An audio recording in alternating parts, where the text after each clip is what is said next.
ക്ഷമിക്കാം, നിങ്ങൾക്കിപ്പോ ഈ real estate മേഖലയിൽ 20 കൊല്ലത്തിലേറെ experience ഉണ്ട്. അപ്പോൾ എനിക്കൊരു പ്രോപ്പർട്ടി എടുക്കണമെങ്കിൽ ഞാൻ ആദ്യമായിട്ട് ശ്രദ്ധിക്കേണ്ട മെയിൻ കാര്യങ്ങൾ എന്താണ്? അപ്പോൾ പ്രധാനമായിട്ടും 4 കാര്യങ്ങൾ ശ്രദ്ധിക്കണം. അതിൽ ഫസ്റ്റ് നമ്മൾ ഡോക്യുമെന്റ് ആണ് നോക്കേണ്ടത്. ഡോക്യുമെന്റിനുള്ള വിഷയം എന്ന് പറഞ്ഞാൽ നമുക്ക് രജിസ്ട്രേഷൻ സമയത്ത് മിനിമം ഡോക്യുമെന്റുകൾ മതിയാവും.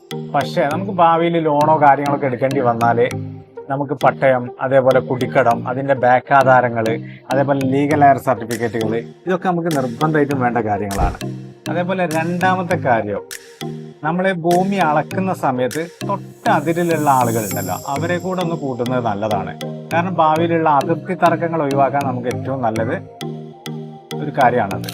മൂന്നാമത്തെ കാര്യം എന്താന്ന് വെച്ചാൽ നമ്മളെ ഭൂമി ഏത് ടൈപ്പ് തരം ഭൂമിയാണെന്നുള്ളത് നമ്മൾ ചെക്ക് ചെയ്യണം. അതില്ലെങ്കിലുള്ള പ്രശ്നം എന്താന്ന് പറയോ, നമ്മൾ ബിൽഡിംഗ് അല്ലെങ്കിൽ വീടോ എന്താ ഉണ്ടാക്കി കഴിഞ്ഞാൽ അവിടെ പഞ്ചായത്തിൽ നിന്ന് നമുക്ക് നമ്പർ കിട്ടാൻ വളരെ ബുദ്ധിമുട്ടായിരിക്കും. ഡാറ്റാ ബാങ്കിലൊക്കെ ഉൾപ്പെട്ട ഭൂമിയാണെങ്കിൽ അതൊരു പ്രശ്നമായി മാറും.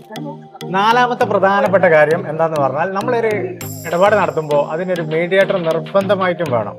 അതെന്താ പ്രശ്നം എന്ന് വെച്ചാൽ എന്തെങ്കിലും ഒരു അഭിപ്രായ വ്യത്യാസം ഉണ്ടായി കഴിഞ്ഞാൽ നമുക്കൊരു പരിധി വരെ ആ പ്രശ്നങ്ങൾക്ക് ഒരു പരിഹാരം ഉണ്ടാക്കാൻ ഈ മീഡിയേറ്റർ കൊണ്ട് മാത്രമേ കഴിയുള്ളൂ.